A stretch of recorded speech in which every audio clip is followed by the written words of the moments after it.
हाम्रो गुरु यहाँहरूलाई हार्दिक स्वागत तथा न्यानो अभिवादन गर्दछ।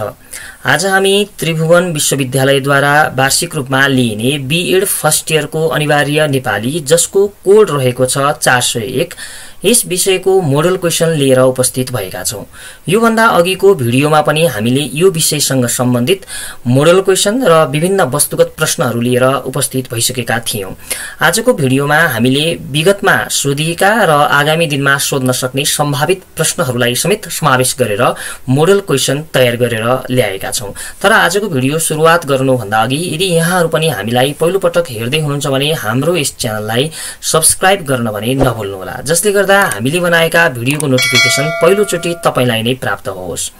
यति भन्दै अब ढिला नगरिकन आजको भिडियोतिर लाग्न चाहन्छु, आउनुहोस्। सबैभन्दा पहिला तपाईले के कुरा बुझ्नुपर्छ भने वस्तुगत प्रश्न र विषयगत प्रश्न गरेर तपाईहरुलाई जम्मा 100 पूर्णाङ्कको प्रश्न सोधिन्छ। वस्तुगत प्रश्नको अंकभार हुन्छ 20 पूर्णाङ्क र बाँकी 80 पूर्णाङ्कको तपाईलाई विषयगत प्रश्न सोधिन्छ। अब यो वस्तुगत प्रश्नमा चाहिँ कहिले तपाईलाई 10 वटा सोधिन्छ, कहिले तपाईलाई 20 वटा पनि सोधिएको पाइन्छ। जे होस्, तपाईको पूर्णाङ्क भने 20 पूर्णाङ्कको हुन्छ। अब मैले आज यहाँ चाहिँ 10 वटा अब्जेक्टिभ क्वेशन लिएर आएको छु जसको पूर्णाङ्क रहेको छ 20। एउटा प्रश्न बराबर तपाईले 2 नम्बर पाउनुहुन्छ। हामी आजको भिडियो सुरुवात गरौँ। सबैभन्दा पहिला 1 नम्बरमा जाउँ। आवासीय शब्दको संरचनामा कतिवटा अक्षर छन्? अब तपाईले मैले एन्सर भन्दिनु भन्दा अगाडि नै एन्सर चाहिँ मनमनै गेस गरेर बस्नु होला, कति मिल्दो रहेछ आफैले अनुमान गर्नु होला। आवासीय भनेपछि पक्कै पनि कतिवटा अक्षर छ अनुमान गर्नुस् त। आवासीयमा कतिवटा अक्षर छ? आवासीयमा पक्कै पनि 4 वटा अक्षर छ। आ अनि वा अनि सी अनि य गरेर 4 अक्षर रहेको पाइन्छ। त्यसैगरी 2 नम्बरमा जाउँ। कुन लेखाइ ठीक छ?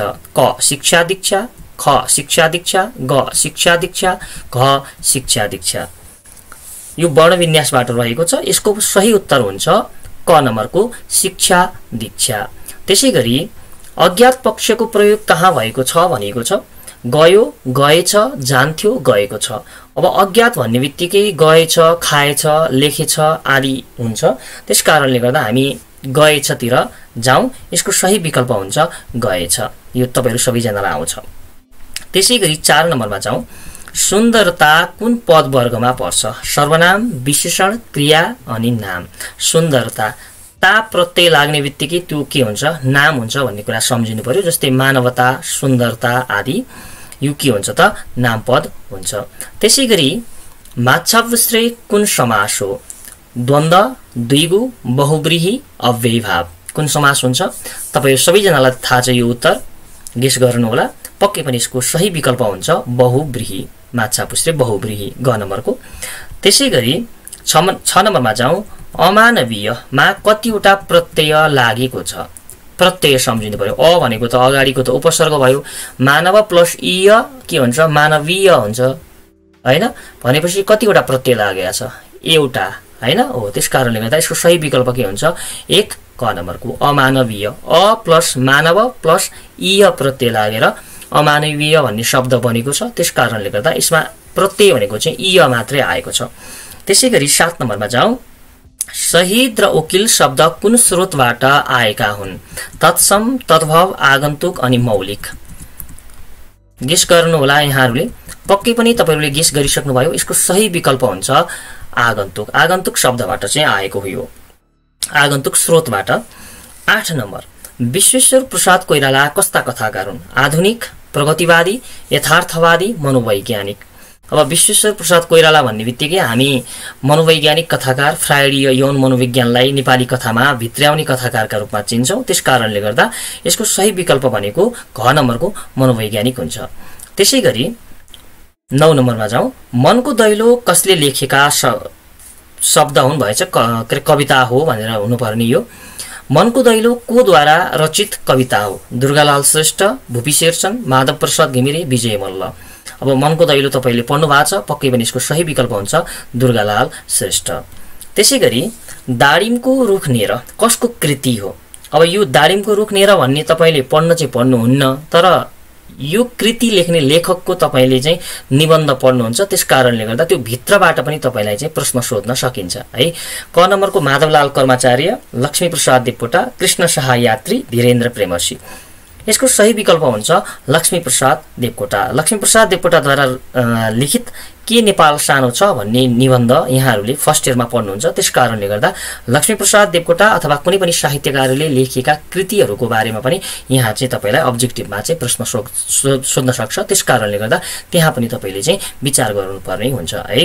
ल त्यसैगरी अब हामी विषयगत प्रश्नतिर लागौं। हामीले वस्तुगत भनेपछि त बुझिसक्यौं। अब हामी विषयगत प्रश्नतिर लाग्छौं।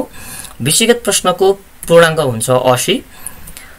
सबैभन्दा पहिला तपाईलाई विषयगत प्रश्नमा चाहिँ 1 नम्बरमा के आउँछ भन्दा वर्णविन्यास सच्याएर लेख भन्ने आउँछ। जस्तै 1 नम्बरमा तलको अनुच्छेदका रेखाङ्कित पदहरूको वर्णविन्यास सच्याएर लेख भनेको छ। अब वर्णविन्यास भनेको शुद्ध शुद्धि मिलाएर लेख्ने भनेको कुन शुद्ध छ, शुद्ध भए शुद्ध नै लेख्ने, अशुद्ध भए अशुद्धलाई चाहिँ शुद्ध बनाउने भन्ने हो। जस्तै रेखाङ्कितमा कुन कुन छ, महाभारत भनेको छ। यो महाभारत के छ, गलत छ। के गलत छ यसमा भन्दा यो पद वियोग भएको छ। यसलाई के गर्ने, पद योग गर्ने, तपाईले यसरी जोड्ने, महाभारत जोडिन्छ। अनि पर्वत श्रृंखला, अब यहाँनेरि यो पर्वत श्रृंखला छ अनि पर्वत श्रृंखला मुलुकको पुरै भनेर यहाँ अन्डरलाइन गरेको छ। यसमा के हुन सक्छ, पर्वत श्रृंखला हैन।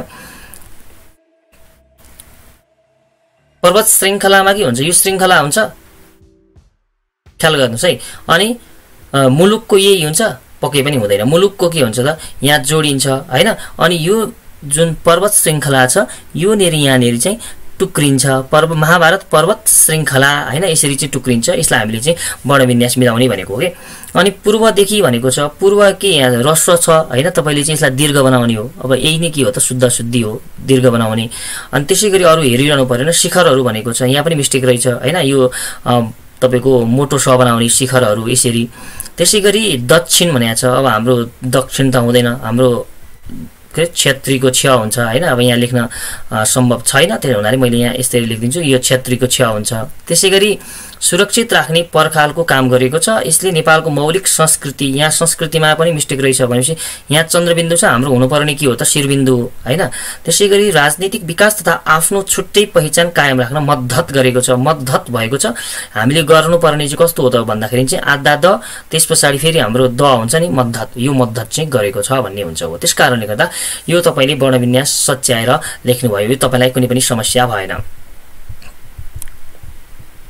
त्यसैगरी अब तपाईले चाहिँ यो गाह्रो लाग्यो भने तपाईलाई अथवामा पनि गर्न पाउनुहुन्छ। यो एउटाको चाहिँ तपाईले कि त एउटा अगाडि फर्स्टको गर्ने कि भने अथवाको गर्ने। अथवामा चाहिँ तपाईको अक्षर संरचनाबाट आउँछ। जस्तै अक्षर संरचनाको हेरौँ हामी के छ, तलको अनुच्छेदका रेखाङ्कित पदहरूको अक्षर संरचना छुट्याउनुहोस् भनेको छ। अब त्यहाँ रेखाङ्कित कुन कुन छ हेर्नु पर्यो हामीले। औषधि अनि समस्या अनि नियन्त्रण अनि सावधान। जस्तै औषधि भनेपछि कति अक्षर छ त भन्दा औषधि 3 अक्षर छ।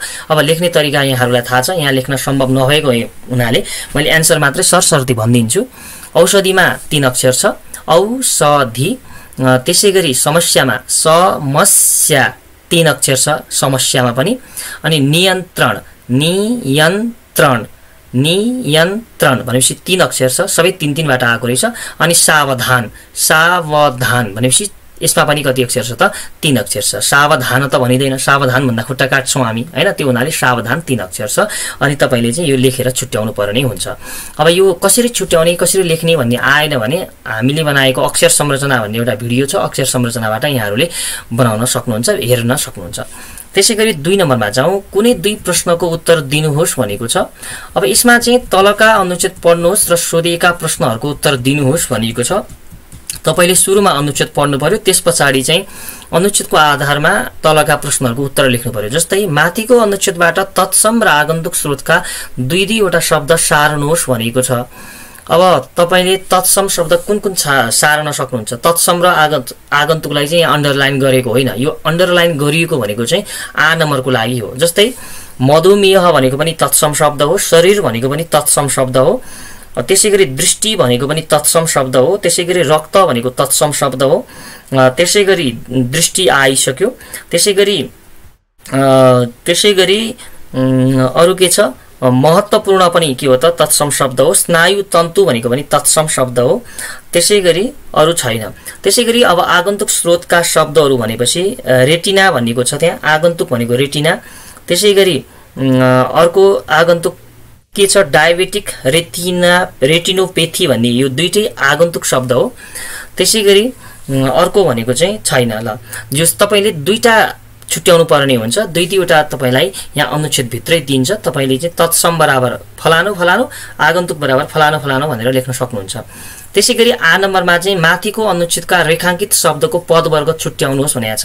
पदवर्ग भनेको चाहिँ अब यहाँ जुन रेखाङ्कित गरिएको छ त्यो रेखाङ्कित गरेकोलाई मात्र छुट्याउने। जस्तै शरीर भनेको के हो, अब मधुमेहले शरीर भनेपछि पक्कै शरीर भनेको नाम हो, नाम शब्द हो। अब तपाईले लेख्दाखेरि चाहिँ नाम मात्र लेखे हुन्छ, अरु केही लेख्नु पर्दैन। त्यसैगरी सक्छ, सक्छ भनेको के हो, सक्छ भनेको क्रियापद हो, तपाईले लेख्न सक्नुहुन्छ त्यो। त्यसैगरी पारदर्शी भनेको के रहेछ भनेको गेस गर्नुस् त के हुन सक्छ हो। पारदर्शी भनेको चाहिँ कस्तो हो त भन्दाखेरि चाहिँ विशेषण हो। अब तपाईको किन विशेषण हुन्छ भन्दाखेरि चाहिँ स्नायु तन्तुले बनेको कस्तो झिल्ली हो, कस्तो कत्रो कति कुन भन्ने प्रश्नको उत्तरमा आउने चाहिँ हाम्रो के हुन्छ विशेषण हुन्छ भनेर तपाईले पढ्नु भएको छ। छुट्याउने आधार चाहिँ त्यो हुनाले पारदर्शी झिल्ली चाहिँ के हो त, झिल्लीको विशेषता चाहिँ पारदर्शी हुन्छ के, त्यो हुनाले चाहिँ विशेषण हो भन्ने अर्थ हो यसको। त्यसैगरी जसलाई नाङ्गो आँखाले देख्न सकिँदैन, अब जस भनेको चाहिँ के हो त, अब जसलाई भनेपछि पक्कै यहाँ नामको सट्टामा प्रयोग भएको छ। नामको सट्टामा प्रयोग हुने बित्तिकै त्यो के हुन्छ सर्वनाम हुन्छ। त्यसकारणले गर्दा जसलाई भन्ने चाहिँ तपाईले लाई नलेखेर जस मात्रै लेखे पनि भयो। यसमा जस बराबर चाहिँ सर्वनाम भनेर लेख्न सक्नुहुन्छ। त्यसैगरी ख नम्बरमा जाउँ। तलको अनुच्छेदका रेखाङ्कित शब्दको रचना प्रक्रिया देखाउनुहोस् भनेको छ। रचना प्रक्रिया भनेको चाहिँ उपसर्ग, प्रत्यय अनि समास, विग्रह, द्वित्व अनि सन्धिबाट तपाईलाई प्रश्न सोधिन्छ।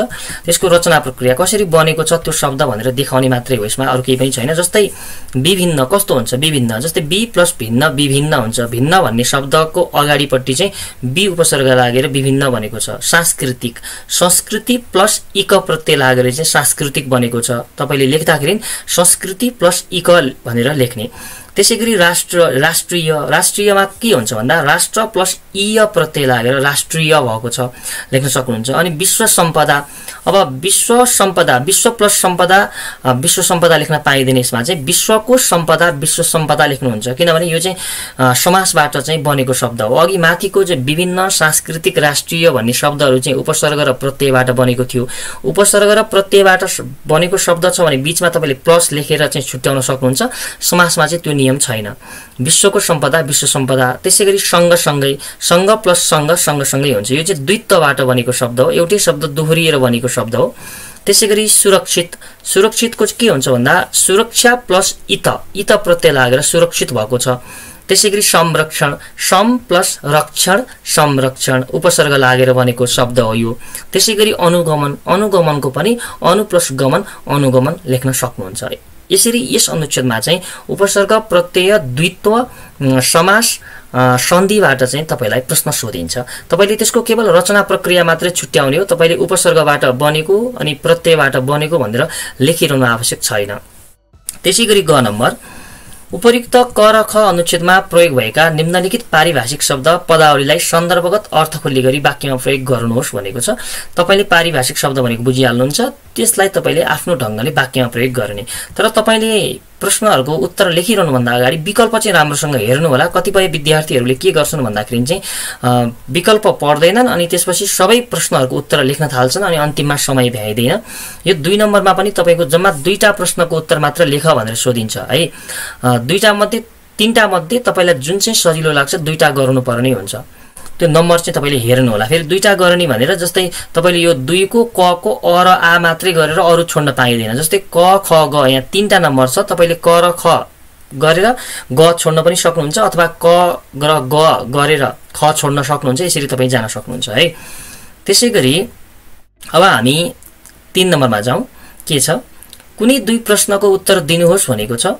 क नम्बर, यहाँ पनि तपाईको विकल्प छ, हेर्नु होला। तपाईको दैनिकीलाई समेट्दै अभ्यस्त पक्षको प्रयोग गरी 4 वाक्यमा एउटा अनुच्छेद लेख्नुहोस् भनेको छ। अभ्यस्त पक्ष भन्ने बित्तिकै जान्थ्यो, खान्थ्यो, लेख्थ्यो आदि क्रियाहरूको प्रयोग गरेर तपाईले लेख्नु पर्ने हुन्छ। तपाईको दैनिकी के छ, जस्तै मानौ हिजोको दैनिकी तपाईले लेख्नु पर्यो भने अभ्यस्त पक्षको प्रयोग गरेर लेख्न सक्नुहुन्छ। हिजो म नेपाली विषयको परीक्षाका लागि तयारी गर्थे। अब तपाईले यहाँ हेर्दाखेरि वाक्य मिलेन। अब हिजो म भन्नु पर्यो, हिजो मैले भन्नु पर्यो कि किन भन्दाखेरि अभ्यस्त पक्षमा चाहिँ यदि सकर्मक वाक्य छ भने ले प्रत्यय लाग्छ। अब तपाईलाई मैले वाक्य बनाउँदाखेरि चाहिँ त्यहाँ भने हो हिजो मैले अथवा मैले हिजो नेपाली विषयको दिनभरि अध्ययन गर्थेँ अथवा यसमा चाहिँ अब म भनेर तपाईले लेख्न सक्नुहुन्छ। यसरी तपाईले अभ्यस्त पक्षको आफ्नो दैनिकीहरू चाहिँ लेख्न सक्नुहुन्छ। अब अथवा तपाई यसरी लेख्न सक्नुहुन्छ, यो तपाईलाई मिलेन जस्तो लाग्यो भने बाल्यकालमा हामी सँगसँगै स्कुल जान्थ्यौं हैन। अब कोसँग जाने हो, साथीसँग जाने हो कि भाइ बहिनीहरुसँग जाने हो, तपाईले त्यहाँ वाक्यमा मिलाउन सक्नुहुन्छ। मैले तपाईलाई अभ्यस्त पक्ष मात्र चिनाउन खोजे, अब मैले अनुच्छेद भन्न खोजे हैन तपाईलाई हैन। तपाईले यसरी चाहिँ तपाईले लेख्न सक्नुहुन्छ। त्यसैगरी ख नम्बरमा जाउँ। आज्ञार्थक भावको प्रयोग गरी 4 वाक्यमा एउटा अनुच्छेद लेख्नुहोस् भनेको छ। अब आज्ञार्थक भाव भन्ने बित्तिकै तपाईले के कुरा बुझ्नु पर्यो भने जाऊ, खाऊ अथवा जा, खा अथवा जानुहोस्, खानुहोस् भनेर चाहिँ लेख्न सक्नुहुन्छ। अब आज्ञार्थक भावको प्रयोग गरी 4 वाक्यमा अब यहाँ तपाईको फ्री राइटिङ छ। यो तपाईले जुन अनुच्छेदमा लेखे पनि भयो। तपाईले बुवालाई, भाइलाई, बहिनीलाई अथवा तपाईको साथीलाई जसलाई सम्बोधन गरेर लेखे पनि भयो। कहिलेकाहीँ चाहिँ के हुन्छ भन्दाखेरि आज्ञार्थक भावको प्रयोग गरी विदेशमा बस्ने आफ्नो भाइलाई राम्ररी काम गर्ने सल्लाह दिँदै एक अनुच्छेद लेख्नुहोस् भनेर आयो भने चाहिँ भाइलाई नै लेख्नु पर्ने हुन्छ। भाइलाई नै आज्ञार्थकको भावको प्रयोग गर्नुपर्ने हुन्छ। यो अवस्थामा जुन यहाँनेरि छ, यो अवस्थामा चाहिँ तपाईले फ्री राइटिङ जुन ढंगले गर्न सक्नुहुन्छ है। त्यसैगरी ग नम्बरमा जाउँ। तल दिएको अनुच्छेदलाई द्वितीय पुरुष बहुवचन र अकरणमा वाक्यान्तरण गर्नुहोस् भनेको छ। अब हामीले एकै पटकमा लैजानु पर्यो। जस्तै म क्याम्पसबाट घर आएँ। अब हाम्रा विद्यार्थीले चाहिँ के गर्छन् भन्दाखेरि चाहिँ यहाँ 1 अनि 2 अनि 3 अनि 4 वटा वाक्यहरू छ। 4 वटा वाक्यलाई पहिला द्वितीय पुरुषमा लाने अनि त्यो 4 वटा वाक्यलाई फेरि बहुवचनमा लाने अनि फेरि त्यो 4 वटा वाक्यलाई अकरणमा लाने गरेका छन्। त्यो हुँदैन। हामीले एकै पटकमा लानुपर्ने हुन्छ। जस्तै म क्याम्पसबाट घर आएँ। जस्तै अब के हुन्छ द्वितीय पुरुष, द्वितीय पुरुषमा तिमी हुन्छ, तर यहाँ बहुवचन पनि भनेको छ। बहुवचन त तिमी होइन अनि अकरण पनि भनेको छ। अब हामीले लाँदाखेरि चाहिँ द्वितीय पुरुषको बहुवचन के हुन्छ? तिमीहरू हुन्छ। हो, तिमीहरू क्याम्पसबाट घर आयो भन्नुभयो भने त यहाँ करण नै हुन्छ। यहाँ त अकरणमा लैजा भनेको छ। त्यसकारणले गर्दा तिमीहरू क्याम्पसबाट घर आएनौ हुन्छ। तिमीहरूले धाराको पानीले हातमुख धोएनौ हुन्छ। तिमीहरूले आमाले दिनुभएको खाजा मिठो मानी खाएनौ हुन्छ। अनि तिमीहरूले साथीहरूसँग खेल्न भनी चौरतिर कुदेनौ हुन्छ। अब तिमीहरूको सट्टामा तपाईहरु पनि गर्न सक्नुहुन्छ है यहाँ चाहिँ, किनभने तपाईहरु पनि द्वितीय पुरुष नै हो। मैले तपाईहरु भन्नुभन्दा तिमीहरू भन्दा सजिलो हुन्छ भनेर तिमीहरू भन्दिएको। त्यसैगरी 3 नम्बरमा तपाईले बुझ्नुभयो। त्यसैगरी 4 नम्बरमा जाउँ। कुनै एक प्रश्नको उत्तर दिनुहोस् भनेको छ। क नम्बर यो चाहिँ हाम्रो सूचनाको रूपान्तरण भन्ने पाठबाट आएको छ। 5 नम्बरको आउँछ। तलको तालिकामा कुनै एकजना विद्यार्थीले अनिवार्य नेपालीमा पाएको विगत 5 वर्षको अङ्क विवरण दिएको छ। उक्त विवरण हेरी त्यसका सूचनाहरूलाई अनुच्छेदमा रूपान्तरण गर्नुहोस् भनेको छ।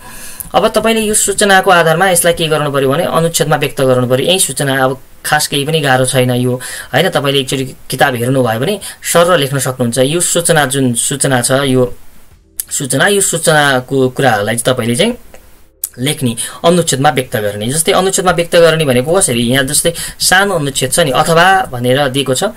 जनकल्याण क्याम्पसमा विक्रमसम्म 2069-70 को शैक्षिक सत्रका लागि नेपाली शिक्षामा 206, अंग्रेजी शिक्षामा 120, स्वास्थ्य तथा शारीरिक शिक्षामा 165, जनसंख्या शिक्षामा 85 र अन्य गणित शिक्षा, भूगोल शिक्षा, अर्थशास्त्र शिक्षा आदि विषयमा 131 जना विद्यार्थी भर्ना भएको अनुमानित तथ्याङ्क छ। उक्त तथ्याङ्कलाई एक गुणीय स्तम्भ चित्रमा रूपान्तरण गर्नुहोस् भनेको छ। हो, यहाँसम्मको तपाईको के छ अनुच्छेद छ नि, हेर्नुस् त। यो यसै गरी लेख्ने भनेको कि जस्तै मानौ यहाँ सेवा क्षेत्रको अङ्क विवरण भनेको छ। कुनै विद्यालयको नाम हाल्दै पनि हुन्छ, नहाले पनि हुन्छ। जस्तै मानौ एकछिनको लागि जनकल्याण क्याम्पसमा, अब कक्षा 7 को कुरा रहेछ, क्याम्पसमा त कक्षा 7 हुँदैन, जनकल्याण माध्यमिक विद्यालय भनौँ न हैन। जनकल्याण माध्यमिक विद्यालयमा शैक्षिक वर्ष 2079-80 मा कक्षा 7 मा अध्ययनरत विद्यार्थीहरूले नेपाली विषयको 100 पूर्णाङ्कमा जम्मा 45 अङ्क प्राप्त गरेको देखिन्छ। त्यसैगरी कक्षा 8 मा अध्ययनरत विद्यार्थीहरूले 100 पूर्णाङ्कमा 58 अङ्क प्राप्त गरेको देखिन्छ भनेर तपाईले यसलाई बयान गर्दै जानी, व्याख्या गर्दै जानी। अनि अन्तिममा के लेख्नु पर्यो भन्दा सबैभन्दा हाईएस्ट चाहिँ कुन कक्षाले प्राप्त गरेको छ, सबैभन्दा कम चाहिँ कुन कक्षाले प्राप्त गरेको छ, त्यो पनि तपाईले लेख्नु पर्ने हुन्छ है। ल, अब यो अथवामा चाहिँ तपाईले एक गुणीय स्तम्भ चित्र बनाउने भनेको छ। अब एक गुणीय स्तम्भ चित्र भनेर तपाईले बुझिहाल्नुहुन्छ, स्तम्भ चित्र बनाउने। अब तपाईहरु म्याथमा ट्यालेन्ट हुनुहुन्छ, त्यो हुनाले मैले भन्दिनु पर्दैन। त्यसैगरी 5 नम्बर, तल दिएको अनुच्छेदका रेखाङ्कित शब्दहरूले अनुच्छेद भित्रको संरचनामा के कस्तो व्याकरणिक समशक्ति सम्बन्ध निर्देशन गरेका छन् भनेको छ। अथवा पनि हेरौँ पहिला, तलको अनुच्छेदमा रेखाङ्कित शब्दहरूसँग आएका एक एकवटा समानार्थक र विपरीतार्थक शब्द दिई तिनले अनुच्छेदमा कसरी कोशीय समशक्ति सृजना गरेका छन् स्पष्ट पार्नुहोस् भनेको छ। अब यो व्याकरणिक समशक्ति र कोशीय समशक्ति एकदम महत्त्वपूर्ण छ। तपाईलाई यो पाठ गाह्रो लाग्छ भने मैले भिडियो बनाइसकेको छु, त्यहाँ भिडियोमा पनि गएर हेर्न सक्नुहुन्छ। अब व्याकरणिक समशक्ति भन्ने बित्तिकै सार्वनामीकरण, संयोजन, प्रतिस्थापन र लोप यो चारवटा कुरा छुट्याउनु पर्ने हुन्छ। अनि कोशीय समशक्ति भन्ने बित्तिकै समानार्थकता, विपरीतार्थकता, त्यसैगरी अधिकार्थकता अनि शब्द श्रृङ्खला अनि शब्द संयोजन यो कुराहरू चाहिँ छुट्याउनु पर्ने हुन्छ। अब तपाईलाई यो चाहिँ मैले यहाँ लेख्न अलिकति सम्भव भएन, त्यो हुनाले अलिकति भन्न पनि गाह्रो भयो मलाई। तपाईले मैले भनेको आधारमा नबुझ्नु होला। जे होस्, यसलाई तपाईले चाहिँ एकचोटि भिडियो गरेर हेर्नु होला। त्यहाँ गएर हेर्नुभयो भने तपाईलाई कसरी लेख्ने भन्ने आइडिया मजाले हुन्छ। त्यसपछि बुझ्नु भयो भने हामीलाई आएर कमेन्ट गर्नु होला, हामी योसँग सम्बन्धित फेरि अर्को भिडियो बनाउँछौँ। त्यसैगरी 6 नम्बरमा जाउँ, तलका प्रश्नहरूको उत्तर दिनुहोस् भनेको छ। अब यो बोध अभिव्यक्ति खण्डबाट हो। अब यो त तपाईले सर र पढेर लेख्न सक्नुहुन्छ। अब कुन बोध आउँछ भन्ने कुरा यो थाहा हुँदैन, परीक्षा दिन गइसकेपछि प्रश्नपत्र हातमा परिसकेपछि मात्र थाहा हुन्छ। सबैभन्दा पहिला तलको गद्यांश पढी अन्त्यमा सोधिएका प्रश्नहरूको बहुवैकल्पिक उत्तर मध्ये सर्वोत्कृष्ट उत्तर पहिचान गरी लेख्नुहोस् भनेको छ। सर्वोत्कृष्ट उत्तर तपाईले चाहिँ पहिचान गरेर लेख्नु पर्यो। अनुच्छेद सर र पढ्नुभयो, यो चाहिँ फुर्सदमा पढ्नु होला, मैले अहिले यहाँ पढिन। अनुच्छेद तपाईले पढ्नुभयो। अनि 1 नम्बरको जस्तै मूल्य अभिवृद्धि कर केलाई भनिन्छ, यो चारवटा विकल्पहरू छ। चारवटा विकल्प मध्ये तपाईले एउटा विकल्प चाहिँ छनौट गरेर कापीमा नै लेख्नु पर्ने हुन्छ। यसको चाहिँ तपाईले प्रश्न बुझाउन पाउनुहुन्न। अब हामीले यो भन्दा अगाडि जुन वस्तुगत प्रश्न गर्यौं, वस्तुगत प्रश्नमा चाहिँ हामीले वस्तुगत प्रश्नकै जुन प्रश्नपत्र थियो त्यसमा टिक लगाएर चाहिँ बुझायौं हाम्रो निरीक्षकहरूलाई। तर यसमा चाहिँ हामीले चाहिँ टिक उत्तर जुन हो त्यो चाहिँ कापीमा सार्नु पर्ने हुन्छ। जस्तै मानव एक्सनको लागि मूल्य अभिवृद्धि कर केलाई भनिन्छ। अब हामीले मानव एक्सनको लागि चाहिँ उत्तर यो हो भने वस्तु खरिद गर्दा वस्तुमा अंकित मूल्य भन्दा अतिरिक्त लिइने कर, हैन, यो छ भने मानौ है। अब मैले हेरेया छैन के हो उत्तर, तपाईले पढ्नु होला, पढेर चाहिँ लेख्नु होला। जहाँसम्म लाग्छ यसको सही विकल्प चाहिँ यो घ नम्बरको हो। ग नम्बरको हैन, मैले यहाँ हावा ताला भनेको मात्रै हो, मानौ भनिरहेको छु मैले अगाडि नै। अब यो घ नम्बरको उत्तर हो भने तपाईले यो चाहिँ लेख्न सक्नुहुन्छ कापीमा चाहिँ है। ल त्यसैगरी अब 2 नम्बरको हेर्नुहोस्, अनि 3 नम्बरको हेर्नुहोस्, अनि त्यसैगरी 4 नम्बरको हेर्नुहोस्, अनि 5 नम्बरको हेर्नुहोस्। मैले यो पढिरहनु पर्दैन। यो खालको प्रश्नहरू तपाईलाई चाहिँ परीक्षामा सोधिन्छ। अनि अर्को भनेको चाहिँ तलको गद्यांश पढ्नुहोस् र सोधिएका प्रश्नहरूको छोटो छरितो उत्तर दिनुहोस् भनेको छ। अब यो पनि के हो त, बोध अभिव्यक्ति खण्डबाट हो। यसमा चाहिँ तपाईले चाहिँ अब छोटो छरितो उत्तर दिनु पर्यो। यसमा चाहिँ छोटो छरितो उत्तर तपाईको बढीमा 2 वाक्यमा दिनुपर्ने हुन्छ। जस्तै नेपालले वैदेशिक लगानी भित्र्याएपछि के कस्तो लक्ष्य पूरा हुने अपेक्षा राखेको छ, यसको प्रश्नको उत्तर त्यही अनुच्छेद भित्र छ। अनुच्छेद भित्रबाट तपाईले जस्ताको तस्तै सारणी भन्दा पनि त्यसलाई केही परिमार्जन गरेर आफ्नो भाषा शैलीमा बढीमा 2 वाक्य लेख्नु पर्ने हुन्छ है। यो खालको अभ्यास पनि तपाईले चाहिँ अब 6-7 कक्षादेखि गरिआएको अभ्यास हो, त्यो हुनाले म धेरै फलाक्नु पर्दैन यहाँ। त्यसैगरी 7 नम्बरमा जाउँ। प्रश्न 4 को क तेस्रो अनुच्छेदबाट 5वटा मुख्य बुदा टिप्नुहोस् भनेको छ। बुदा टिप्पणी गर्न यहाँहरूलाई आइहाल्छ। अथवा प्रश्न 4 ख को दोस्रो र तेस्रो अनुच्छेदलाई 1/3 शब्दमा संक्षेपीकरण गर्नुहोस् भनेको छ। संक्षेपीकरण भनेको चाहिँ सारांश लेख भने हो, झुकिनु परेन। सारांश लेख्न र बुदा टिप्पणी गर्नलाई यहाँहरूलाई आइहाल्छ, गाह्रो छैन। त्यसैगरी 8 नम्बरमा जाउँ। पत्रकारिता शीर्षकमा 150 शब्दसम्मको एउटा अनुच्छेद लेख्नुहोस् भनेको छ। अथवा अब तल दिएको बुदा सारमा केन्द्रित भएर एउटा अनुच्छेद तयार गर्नुहोस् भनेको छ। अब तपाईले यो बुदाहरूको आधारमा चाहिँ एउटा अनुच्छेद लेखे पनि भयो, अथवा हैन म यो बुदा म गर्दिन, म चाहिँ पत्रकारिता शीर्षकमा चाहिँ एउटा अनुच्छेद तयार गर्छु भन्ने पनि पाउनुहुन्छ तपाईहरुले। जे गरे पनि तपाईलाई जुन सजिलो लाग्छ त्यो गर्नु होला है। त्यसैगरी 9 नम्बरमा जाउँ। विजयादशमी 2078 को उपलक्ष्यमा आफन्त, साथीभाइ र शुभेच्छुकलाई दिइने शुभकामना पत्रको नमुना तयार गर्नुहोस्। अब यो चाहिँ हाम्रो व्यावहारिक लेखन, जुन व्यावसायिक लेखन भन्ने पाटोबाट आएको कुरा हो। तपाईलाई 4 नम्बरको आउँछ। अब यसमा चाहिँ शुभकामना पत्र, अनि विवाहको निमन्त्रणा पत्र, अनि बधाई सन्देशहरू, त्यसैगरी सूचनाहरू, त्यसैगरी श्रद्धाञ्जलीको नमुनाहरू बनाउनु पर्ने हुन्छ। त्यसको लागि तपाईले एकचोटी किताब हेर्नु होला। हामीले भिडियो पनि बनाएका छौं चाहिँ। अब त्यो सबै कुरा चाहिँ छैन यसमा हाम्रो भिडियोमा। अब हामी सम्भव भयो भने तपाईको परीक्षा अगाडि नै भिडियो लिएर उपस्थित हुने बाचा गर्दछौं। जस यो तपाईलाई सबैजनालाई आउँछ। त्यसैगरी 10 नम्बरमा हेरौं। कुनै एक शीर्षकमा 300 शब्दसम्म भन्दा कम नहुने गरी निबन्ध लेख्नुहोस् भनेको छ। निबन्ध लेखन अब तपाईँलाई आइहाल्छ। जलवायु परिवर्तन, सामाजिक सञ्जाल अनि मेरो जीवनको लक्ष्य लेख्न सक्नुहुन्छ। त्यसैगरी 11 नम्बरमा जाउँ। आदिकवि भानुभक्त आचार्यको 201औं जन्म जयन्तीका अवसरमा महेन्द्र रत्न क्याम्पसद्वारा आयोजित प्रतियोगितात्मक कवि गोष्ठीका बारेमा एउटा प्रतिवेदन तयार गराउनुहोस् भनेको छ। प्रतिवेदन पनि तयार गर्न आउँछ तपाईँहरूलाई। प्रतिवेदन लेखन, प्रतिवेदन खास केही पनि गाह्रो छैन। प्रतिवेदन लेख्दाखेरि सुरुमा उद्देश्य, कुन उद्देश्यले चाहिँ लेखिएको त्यो कुरा हामीले समावेश गर्नुपर्ने हुन्छ। प्रतिवेदन भित्रै हामीले शीर्षक दिनुपर्छ, त्यो तपाईलाई थाहा छँदैछ। अनि अन्तिममा प्रतिवेदक भनेर तपाईले लेख्नुपर्ने हुन्छ। यो गाह्रो छैन। त्यसैगरी 12 नम्बरमा जाउँ। कुनै 2 प्रश्नको उत्तर लेख्नुहोस् भनेको छ। जस्तै महाकवि लक्ष्मीप्रसाद देवकोटाका बारेमा उल्लेखित सूचनाका आधारमा एउटा अनुच्छेद लेख्नुहोस् भनेको छ। सूचना तपाईलाई परीक्षाको प्रश्नपत्रमा दिइन्छ नै। अब यसको आधारमा तपाईले जीवनी लेखे जस्तो ढंगले लेख्ने हो। यो पनि गाह्रो छैन।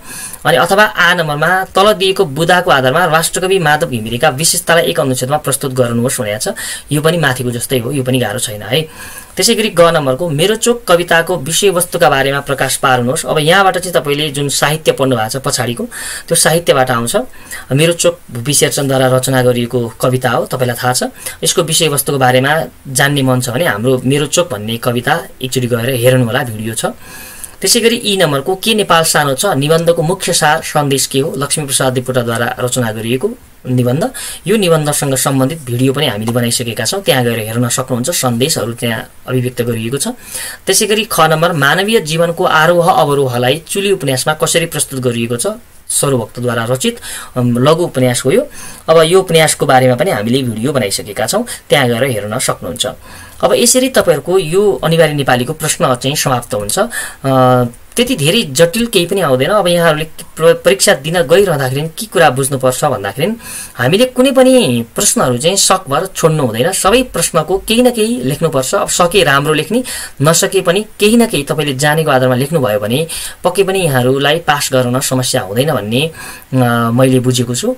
हामीलाई यतिन्जेल हेरेर साथ दिनुभएकोमा हाम्रा सम्पूर्ण विद्यार्थीहरूलाई हृदयत धन्यवाद व्यक्त गर्दै हामी अर्को दिन फेरि अर्को क्वेशनहरू अथवा कुनै सम्बन्धित विषयसँग सम्बन्धित विषयहरू लिएर उपस्थित हुने बाचासहित आजलाई यति नै भन्न चाहन्छु। यहाँहरू सबैको परीक्षा राम्रो होस्। यहाँहरू सबैलाई शुभकामना। यहाँहरू सबैलाई हृदयत धन्यवाद व्यक्त गर्दै यहाँहरू सबैको दिन शुभ रहोस्, यहाँहरू सबैको रात शुभ रहोस् भन्न चाहन्छु। हस्त नमस्ते।